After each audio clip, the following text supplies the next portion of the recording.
on the TV3 crew if the pictures were not deleted. The police later had to step in and calm the situation. Tension is mounting in Jamestown around the Gamanche's tool house after an opposing claimant had reportedly performed rituals. It is a taboo. It is unprecedented because the Gamanche, who is in possession of the black stool with his elders, and the place ought to be invaded. Right now, if you go there, we are informed fruits and what we have there have been ransacked. You see, this is uncustomary and unconstitutional.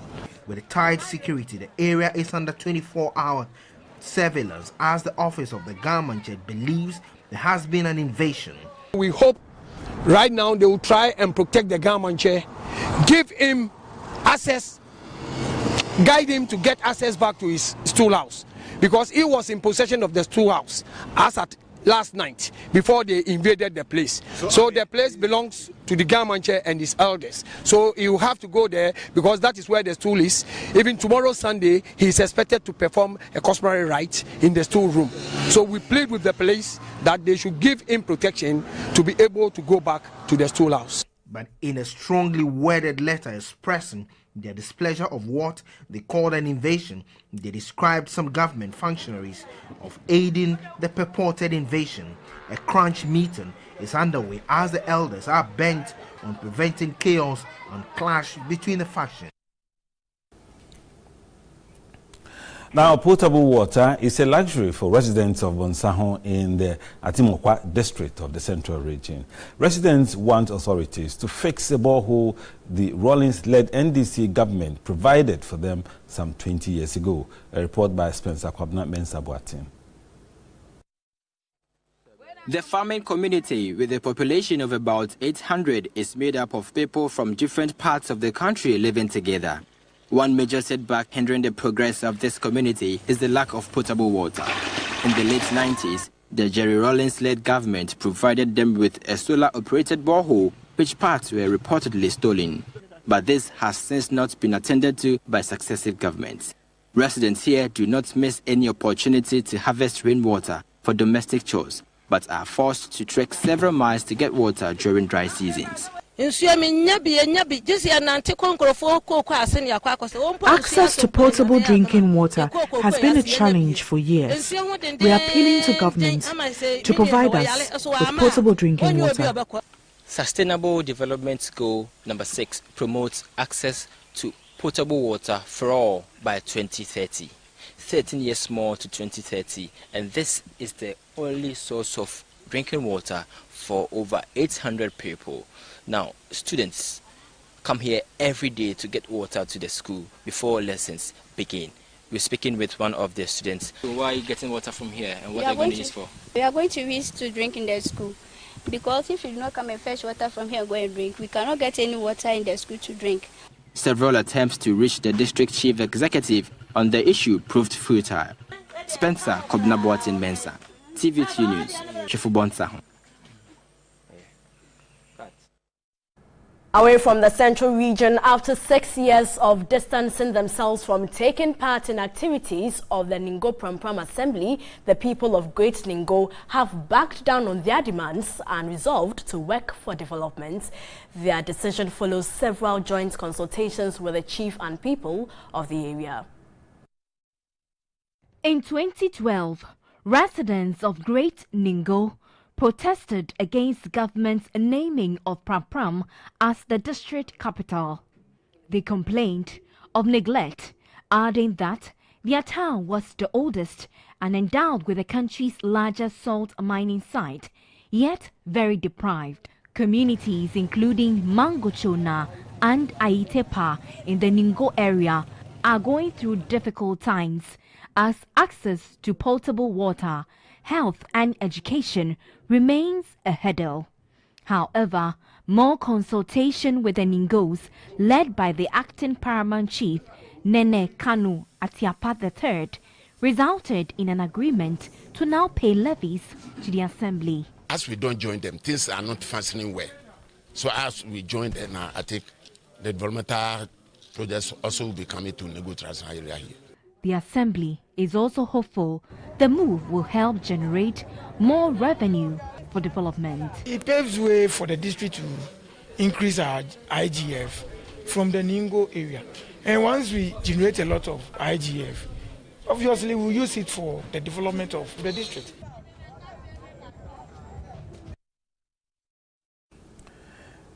And the Minister for Communications, Owusu, says she will not accept any petition from radio stations who fail to comply with the 50% slash in sanctions imposed on them. The radio stations have been given 30 days within which they are to pay the sanctions and also address pending issues. According to the minister, the decision was taken following numerous petitions from mostly community-based radio stations calling for a reduction of the fine. Because the NCAA itself was also a little negligent in enforcing its rules in the past, it also has to take a little some of the blame. And so we thought it wise that yes, for them to also realize that they have to act proactively when people are in default of their legal obligations. We would slash the fines payable by all those who've been fined by 50%. Some 131 radio stations were sanctioned by the regulator, National Communications Authority, in September for allegedly committing various infractions. Some stations had their license revoked, with others being slapped with hefty fines. The Communications Ministry, however, reviewed the sanctions by slashing the fines by 50%, while others received absolute pardon. The Ablekuma West MP was emphatic. The radio stations have up to the 30 days to sort out their issues. This is the end of the road for them. I am not entertaining any more petitions in this area. If they fail to pay within 30 days, their licenses will be revoked. That category of stations which had their licenses revoked outright, they have 10 days within which to petition me. Failure to do that would result in their revocations being confirmed and standing. Meanwhile, a Deputy Communications Minister, George Anda, has dispelled suggestions the NCA's sanctions meted out to some radio stations as harsh. Speaking on TV3's New Day, George Anda justified a 50% waiver by the NCA to the radio stations. Act and then the Electronic Communications Act were acts that came into force under the previous administration, and Parliament was in full support, and that all of us as Ghanaians, and especially those of us as members of Parliament, if we believe that the penalties that are entrenched or are within the acts are punitive, then it's our responsibility to take steps to correct them. Let us also understand that the framers of that act, and I'll highly commend the idea that they have, is that you are using national spectrum. It is a national resource. You are using it for some purposes, corporate social responsibility, commercial purpose, educational purpose. There are different categories. The conditions are that 3 months before your authorization does expire, you have the responsibilities to renew your authorization. You have a situation where you have a choice of paying 2,000 cedis a day for doing the right thing, or pay 10,000 cedis a day for doing the wrong thing. If you are using national spectrum and you want to do the wrong thing, why are we celebrating those that are doing the wrong thing? I can't take far on that matter. You cannot in one breath say that laws must be enforced, and then when you turn around, you go and say that the NCA is being draconian. I mean, from the where? But the good thing is that we have made a position, we have made a statement, we have sent out the right message that under His Excellency the President, the rule of law will be respected, we will do the right thing. Yesterday, like you have said, the press release, and it is conditional. Okay, even the community radio stations, for which the Honorable Minister has given approval that let us grant an amnesty. It is conditional that they have 30 days, okay, from the date of the release, that was yesterday, okay, to make sure that they submit their renewal applications and all outstanding documentations, okay, that are applicable. So it's not just a matter of you've been giving, you need to comply because that is what we are fighting for. Well, those comments were made earlier on the weekend edition of New Day. Now, Benedicta Fianco Tetra, a cancer patient who was assisted by TV3 Support Fund, has successfully undergone her first phase of treatment and needs further support to undergo a radiotherapy treatment. She would require prosthesis to enable her face real life as a young girl. Today is a great day for Benedicta because we all saw her when she was brought in. Very lethargic, sick looking in bed and could virtually do nothing. In fact, when she came in, her blood level was about 2.8 grams per deciliter. We had to give her about 10 pounds of blood, and before we went ahead to do the operation to remove the leg. And today she's going home. Now she's able to get up and walk about with at least a pair of crutches. That means she's mobile now. Initially, she was sick in bed. Now she's mobile. And I think we show our appreciation and gratitude to TV3 that sponsored her treatment. And today, TV3 has paid off her hospital bills and therefore has completed the management. This road sign may be pointing backwards, but there is a sign of progress in Benedicta, a liberation from her fears. Benedicta gets discharged after 53 days of battling treatment at the Kulebo Teaching Hospital. She has undergone surgery, extraction of fluid from her lungs, series of x-rays and scans, plus 14 units of blood. It has been a successful encounter and journey, with smiles full of hope beaming on her face with glowing eyes. She believes in a brighter future. The prospective SHS student bids farewell as she moves away from her fears out of the boundaries of the hospital ward with pride. But it is not yet over. Doctors have scheduled another appointment with her on November 3 at the radiotherapy unit of Kulebu Hospital. Now we have referred her to the oncologist to also give her some chemotherapy so that the ones that have spread to other parts of the body will be cleared. Though the family has expressed gratitude for how far TV3 News has brought Benedicta, it is still not yet over. TV3 News, through the 3 Foundation with help of few philanthropists, have supported Benedicta, but 3 things are still outstanding: money to undergo radiotherapy, prosthesis, and some support for school. Her greatest wish at the moment is to get well and continue her education as a fashion designer. Support Benedicta through the 3 Foundation account, Zenith Bank, and she shall forever remain grateful. Indeed, television gets results. In other news, the family of the late Chief Nathalie Fooda has accused the minority in Parliament for the recent tension in Bimbilla in the northern region. The Natba is blaming the NDC Member of Parliament for Bulsa North, James Agalga, for the tension that surrounded the prior arrangements of the burial of the late Chief. The burial of the late Chief Nathalie Fooda last Wednesday instead of the originally planned Thursday stirred controversy at Bimbilla in the northern region, with the regent of Bimbilla, Nyalembugu Na Andani Dasana, accusing the Minister of Defense Dominic Nitu and Interior Minister Ambrose Derry of backing the Nakpa family. The regent wanted the two summoned by Parliament. At a news conference, a member of the bereaved family, Be Na Amadou Mustafa Zakaria, has accused the minority NDC of fanning the current chieftaincy crisis in Nanu. Government's decision to release the mortal remains to us as a family to proceed with the burial is nowhere near political mischief. We do not expect anybody to make political capital out of this development. The Nakpa family also accused the Dasana family of twisting historical fact to serve their vested interest.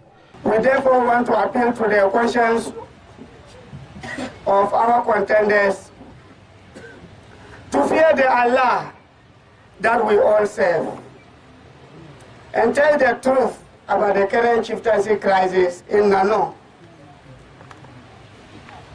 And stop picking and choosing what suits them. Their current behavior is undoubtedly a mark of dishonesty. The family is grateful to the government for the release of Nakpana's body to his family. This is a great. And joining me on the phone line is former Deputy Minister of the Interior, James Agalga. Good evening and thanks for your time. Good evening. Now, the Nakpa family is accusing you of detaining the body of the late Nathalie Fooda, which they say was arbitrary use of government machinery in denying his burial during your time in power. How would you react to this? Well, thank you, and let me say good evening to cherished viewers, and to say quickly that the accusation against the NDC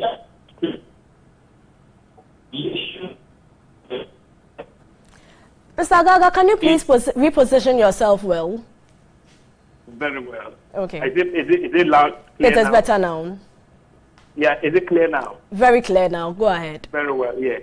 I'm saying that it is unfortunate that the former NDC administration would be accused in the manner that the Natana family has done in relation to the burial of the late Nathalie Fooda. Let me place on record that as a government, the NDC never at any point in time prevents the Natana family from burying him.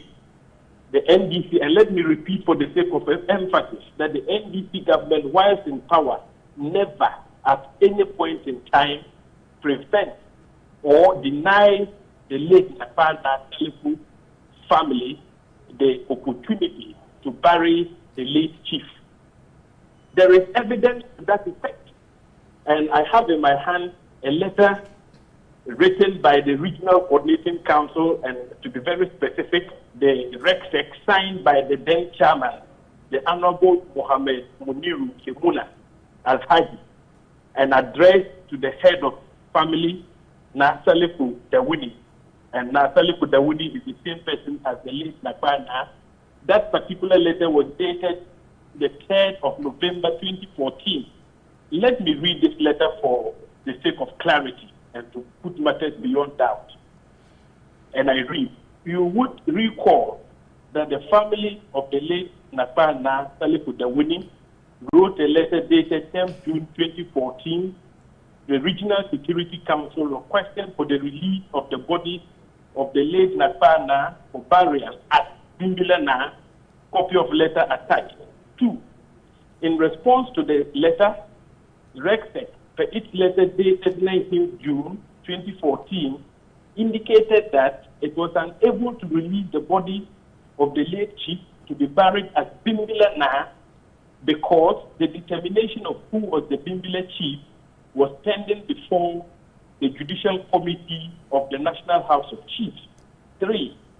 RECSEC has now received a copy of the judgment delivered by the Judicial Committee of the National House of Chiefs, indicating they have dismissed the appeal filed by you challenging the judgment of the Judicial Committee of the Northern Region House of Chiefs on the matter. 4. With this development, the Regional Security has decided to now request you to take delivery of the body of the late Natana Fooda and bury him at Natana in line with the ruling of the Judicial Committee of the National House of Chiefs, which said he was not Bimbilana. In view of the security implications, the Regional Security Council will be grateful if you could inform the Council of your burial arrangement, i.e. the date and venue for further consideration. 6. We would be grateful for your response by 17th November 2014. Thank you. So this was the letter of the RECSEC at the time the NDC administration was in office. And therefore, reading the text of the letter, it is very clear that we never prevented the family of the late Nathalie from burying him. Okay. Contrary to that assertion, what we did at the time was to insist that the judgments of the courts, starting from the National House of Chiefs, the Regional House of Chiefs, needed to be respected, because both Regional House of Chiefs and National House of Chiefs had ruled that the Nathalie was not the Bimbila Na. But you see, what his family wanted to do at the time was to bury him as Bimbila Na. Now, in view of the security, the volatile nature of the security in the area, we, in our estimation, knew that if we were to allow them to bury him in that capacity, which was not the determination of the National House of Chiefs, there would be conflict in the area. So aside this measure that you are mentioning, as Nathalie, not as Bimbila, they declined to come for the body for burial. Aside this, what else did you do to resolve this issue? To claim that we prevented them from burying the Nathalie at the time in question. It's not true. All right. Mr. Agalga, thank you very much for your time. James Agalga is a former Deputy Interior Minister. Now let's focus on some agriculture news. And cocoa farmers at Sefirioso in the Western region have lauded an initiative by a licensed buying company, Yonkupa Cocoa Limited, to introduce a pension scheme for farmers. The initiative is expected to curtail the practice of cocoa farmers selling off their farms to small-scale miners, as well as motivate the youth to take up cocoa farming. Recent times have complained about the absence of a pension scheme for the sector as a major disincentive to securing their livelihoods at old age. Farmers over the years have had to save for their future, a practice that is not sustainable. Some farmers have been subjected to financial humiliation at old age, compelling them to sell off their cocoa farms to miners and other interested groups. Some of the farmers die poor despite producing one of the world's most essential national commodities. Realizing the pension needs of cocoa farmers, the government plans to roll out a national pension scheme for the cocoa sector. But even before the government implements its plan, the Yonkupa Cocoa Buying Company is supporting farmers with a pension scheme package to alleviate their financial burden. Some cocoa farmers at Sefirioso say the scheme will make cocoa farming more attractive. Senior Regional Manager of Cocoa Health Extension at Sefirioso, Samuel Amponsa, said the initiative is in line with Cocoa Board's efforts to make cocoa farming attractive. The head of sustainability at Yonkupa Ghana, Robert Asugri, said the company plans to deliver over 500,000 cocoa farmers from poverty by 2025. They can produce cocoa, become very prosperous, and also conserve nature, and also send their children to school. But as they go through the seasons of farming, they also have their social seasons that when they turn, they don't have any help. So we are coming out with this Nyankodo farmer policy, life policy, to support them, educate their children. The pension scheme will also serve as motivation for the youth to take up cocoa farming to augment the failing production levels of the commodity in the country.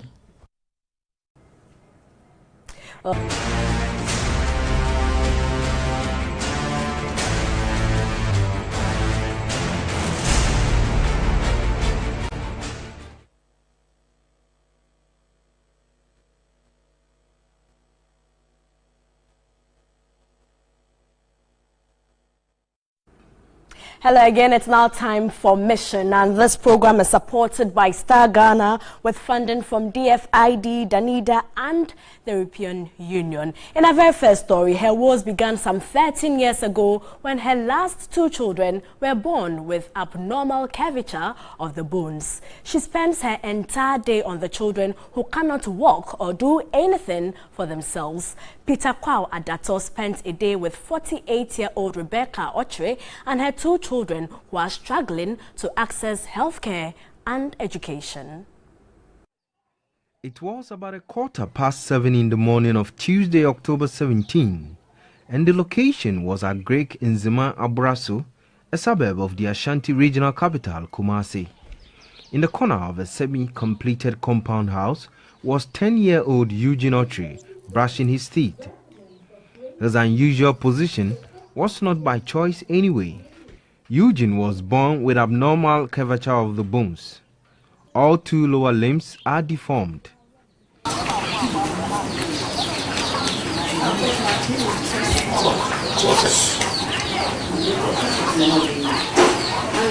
In the hall nearby is Eugene's elder brother, 13-year-old Marvin, timidly looking on from his old and obsolete wheelchair. He was born earlier with the worst form of the abnormal curvature of the bones. All 4 limbs are deformed and weak. He had fallen down days earlier and fractured the left arm, which is only being treated with a balm. Eugene moves towards the bathroom to prepare for school.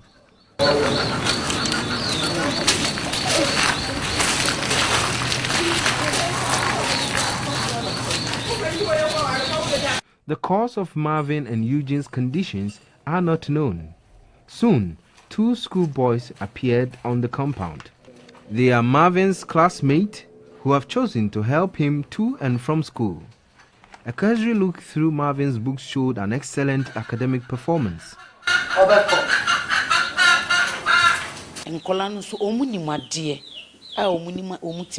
The academic work is par excellence, yet I am unable to support them and provide their needs. My prayer is that society will come to our aid in order that they may continue to stay in school. Prince Nsafwa Yeboah and Jeffrey Fogataba took control of Marvin's obsolete wheelchair.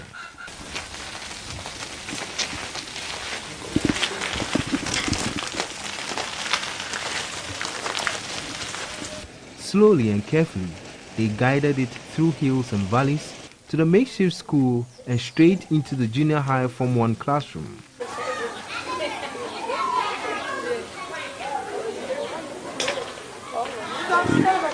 The head of the school confirmed Marvin's academic wonders. He is very good using the computer, phones, any electronics that is given to him. He's good in drawing.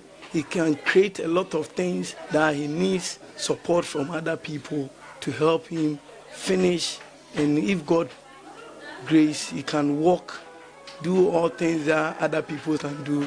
Back in the house, Eugene is ready but has to wait for a taxi because unlike Marvin, he has no wheelchair.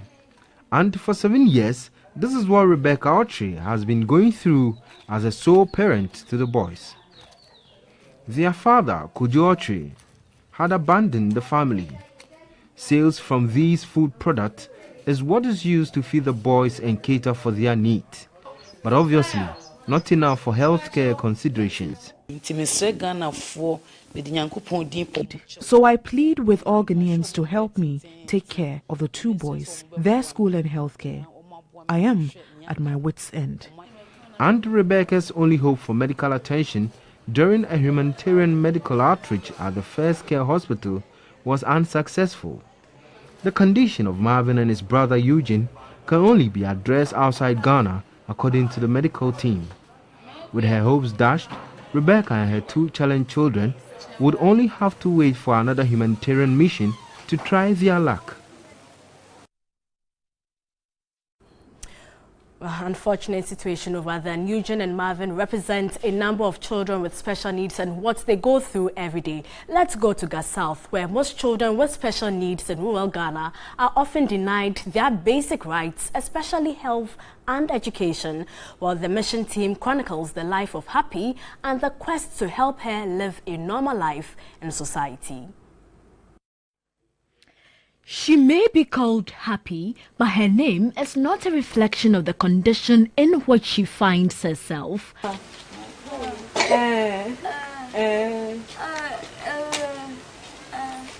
Happy, we were told, has been in the States since birth.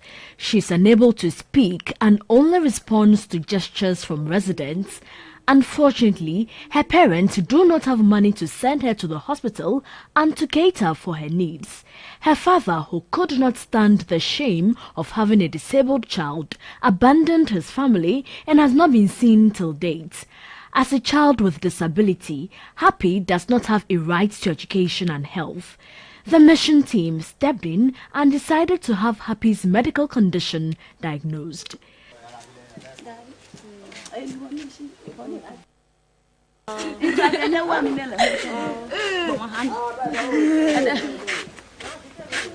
There was a little challenge as the vehicle to convey Happy to the hospital was not disability friendly.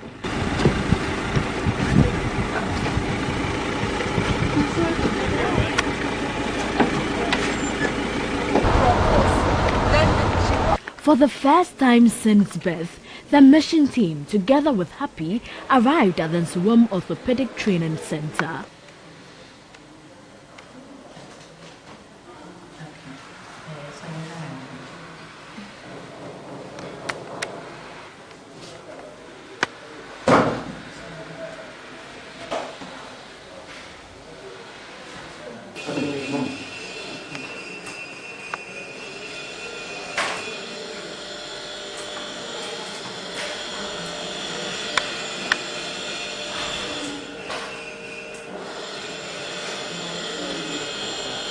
Medical examination established that Happy had cerebral palsy.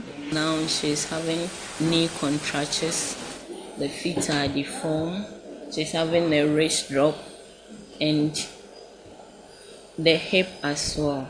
She's also having hip flexion contracture. That's why she's not able to lie on the tummy. If she lies on the tummy, then you see her raise the whole body. We will be very grateful if parents could follow up treatment from this time till maybe whenever she's ready to walk or be in a wheelchair.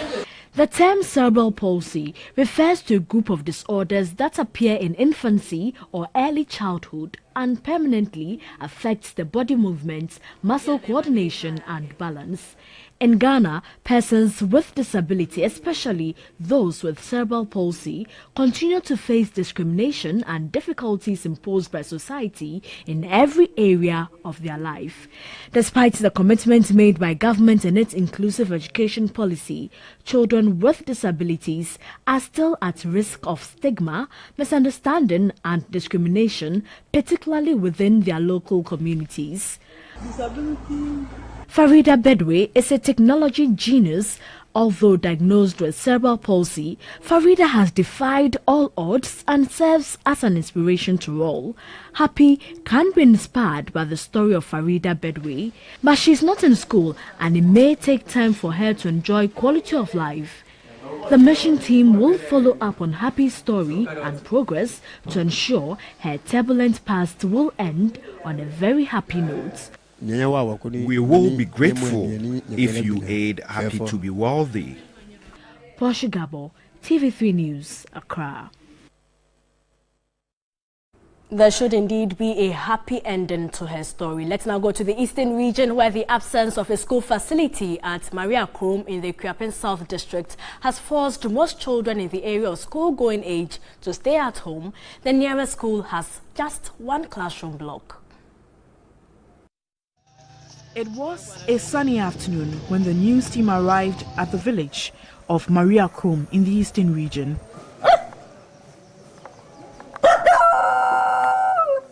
Many residents had gone to farm, while few others who had just returned were enjoying the afternoon breeze. The community has been in existence for more than 30 years. It currently has a population of about 2,000. Education in this part of the Eastern region is hiccuping as most children of school-going age stay home due to absence of a school. The nearest educational facility is located at Janwa, about 4 miles from Maria Krom. 6th of March, 1957, Ghana. If you want it. It is just a shed, but accommodates pupils in KG 1 and 2, Class 1, 2, 3 and 4, with 3 pupil teachers. The school has fewer desks and teaching aids. Class 4 is the end point for most pupils here.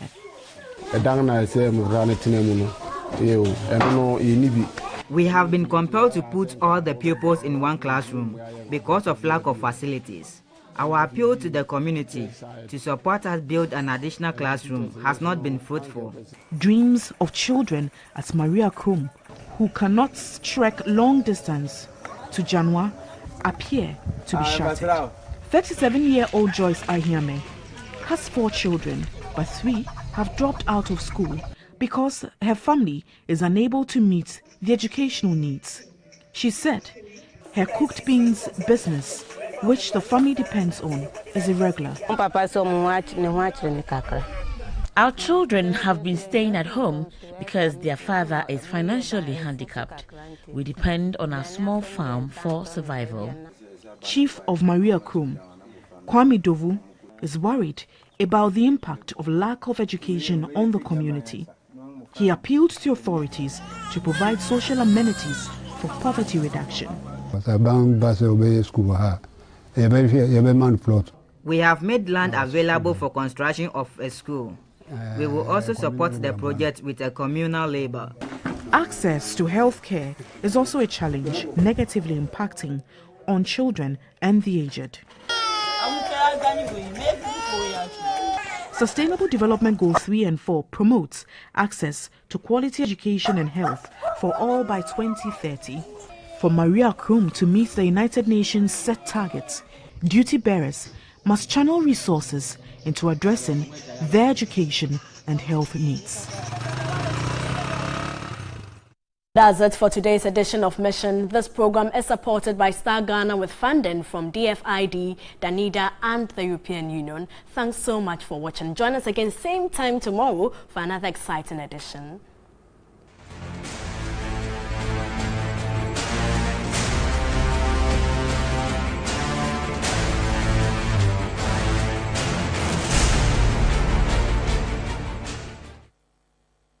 And let's do some more news tonight. The government is to bring all technical and vocational institutions under the Ministry of Education for proper supervision. By this, all 16 ministries offering skills development services will be put under one umbrella. Technical vocational education and training is crucial for the reduction of unemployment in Ghana. Education experts say vocational and technical training is vital for socio-economic transformation and also required for proper management and infrastructure development. Currently, most of the TVET institutions are facing equipment and human resource challenges which are affecting the output. The Minister of Communications, Owusu Ekufu, blamed the situation on absence of proper framework to regulate it. All the various initiatives that the government is currently undertaking needs a dedicated core of skilled personnel, trained human resources to be able to manage either the manufacturing infrastructure we're putting in place through the One District, One Factory program, or the Smart Ghana agenda through the digitization of our processes. And so it is very critical for us to have the trained manpower, such as engineers, technicians, and all the various other fields. She hinted government is streamlining operations of the various training institutions. Currently, skills training initiatives are scattered amongst about 16 ministries. The government wants to bring them all under the Ministry of Education and to see how best they can also assist because of the specialized agencies under the ministry to promote standardization, to improve their curriculum, to tailor it to fit the workplace, to ensure that the products who are produced from these institutions meet a certain minimum standard and can be useful for industry. Owusu was speaking on the sidelines of the 16th congregation of the Accra Technical University.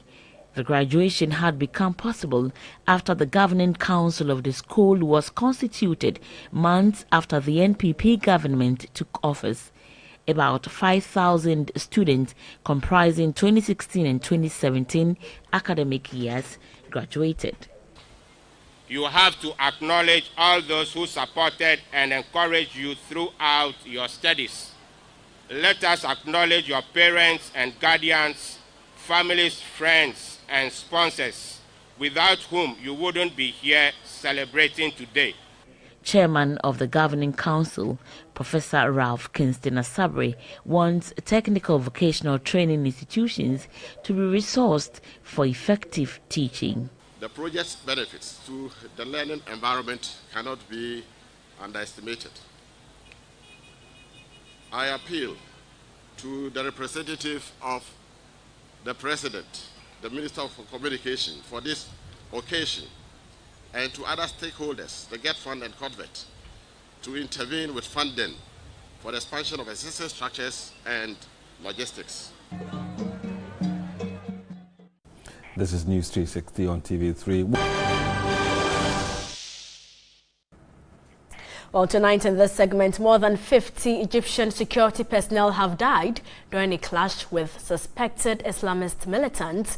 The Interior Ministry said militants opened fire on the group during a raid on their hideouts near an oasis in the western desert. Security forces are also understood to have gone into the desert following a tip-off about a possible hideout, and 15 militants also died in the attack. And that's it for the segment, and that's it also for News 360. Thanks so much for watching. My name is Portia Gabo. And I'm Isa Mo. More updates on tradenews.com.